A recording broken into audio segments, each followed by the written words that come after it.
Welcome to this edition of Inside America's Boardrooms. I'm TK Kerstetter, the CEO of Boardroom Resources and the co-founder and editor-at-large of Corporate Board Member Magazine. It's my pleasure to welcome you to the show. And it is a special show because we're launching a special European edition of Inside America's Boardrooms. And believe it or not, we're here in lovely Lake Como, Italy, which is the site for Diligence Directors Experience, where we invite European directors to come and share their views on board governance and boardroom trends. We have a guest that is going to be representing our European directors. And let me introduce Sir Peter Bonfield, who's the chairman of the Netherlands-based NXP, the world's fifth largest semiconductor company, and chairman of the software group Global Logic, based in Silicon Valley.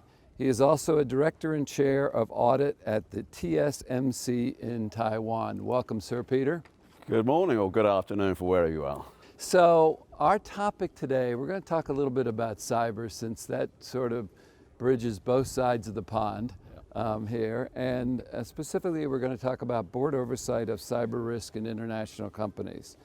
So first of all, we can acknowledge that companies all over the world are being hacked. It's not just US companies, and are challenged by not only the attacks, but also how they respond to the attacks. So what do you see as the board's role in overseeing this at international companies? How is it unique, or is it unique?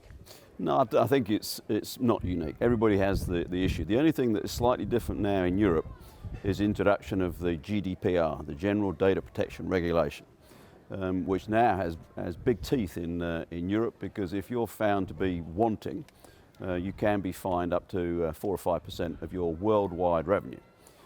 So this has now got a significant focus on European companies. We were worried before, rightfully worried before, but now this has got regulatory teeth in it that you've got to be very, very careful on any breaches that then gets into personal data. So in Europe, it's an issue, but now with added teeth. Well, and we've seen US companies worry about that as well, because if they have this... If you operate in Europe, it's the same thing. Yep. So how about the role of the board, the oversights? Do you, in European companies, do you see technology committees, or how is that managed?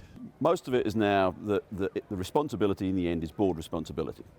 GDPR is very specific, it has to be board responsibility, and if you don't have a program driven from the board down, you're letting yourself open to this sort of abuse and fines if you get it wrong.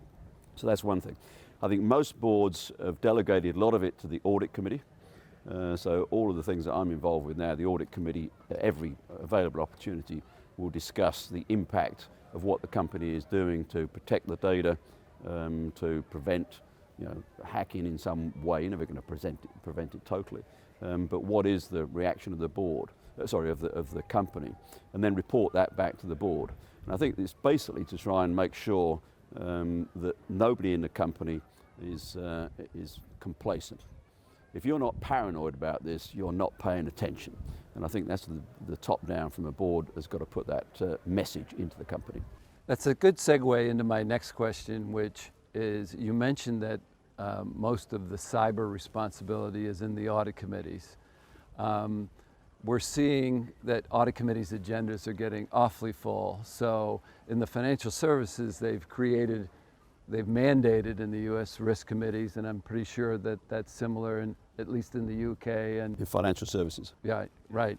So, but there's somewhat of a trend to look at either risk committees or technology committees to take on the expanse of cyber rather than it be in audit committees. Now we know ultimately anything that's in a committee, it's still the responsibility of the full board, okay? So cyber is, no matter where you put it, it's still the responsibility. But are you seeing anything in European countries where the audit committees are the agendas are too full and they're forming different types of committees to oversee this? I've not seen it very much at all.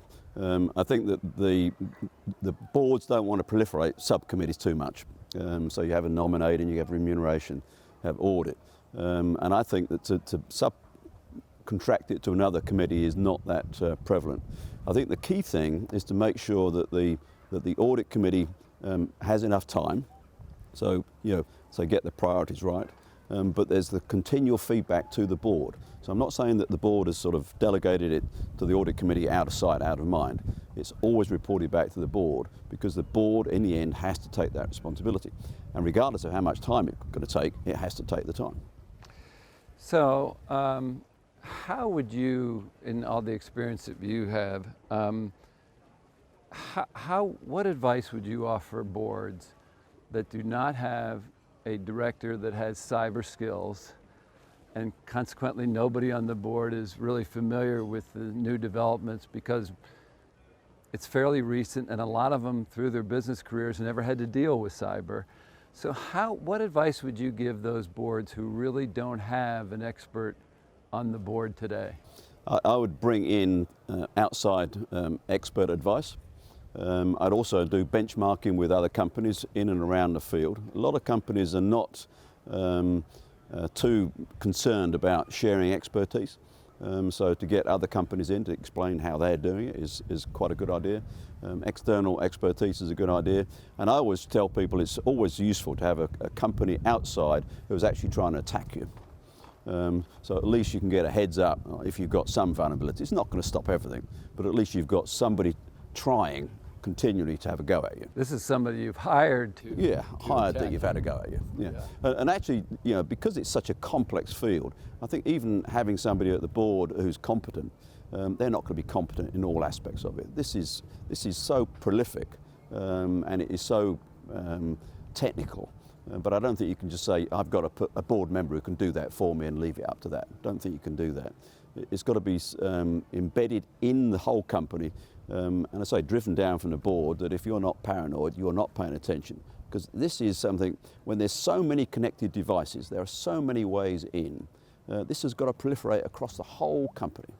Whole company. Every individual person in the company is a potential way in, and they've all got to be aware of it. So we've seen some cases where people have tried to bring on a director that is single focus, that is a CIO or a CTO at a company, but really has no other sort of management experience. Those tests haven't worked very well. Yeah, I must admit, I don't think that's normally work.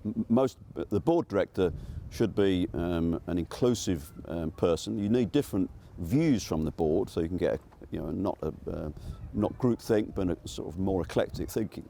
But to try and have some expert and say, I won't bother about it because we've got an expert on the board, I don't think that works at all. If you need experts on the board, bring them in for specific board discussions. That's fine. But board members need to be broader across the whole business, the whole company. Well, Sir Peter, I wanted to thank you for taking the time to join us today. It's been very helpful, and your experience globally is something that a lot of people could learn from. Well, it's very nice to be here in Como. Yeah. Thank you very much. And that will conclude this edition of Inside America's Boardroom Special Europe Edition. Next week, we'll find another critical topic that'll help you be a better board member or committee member. So we'll see you then.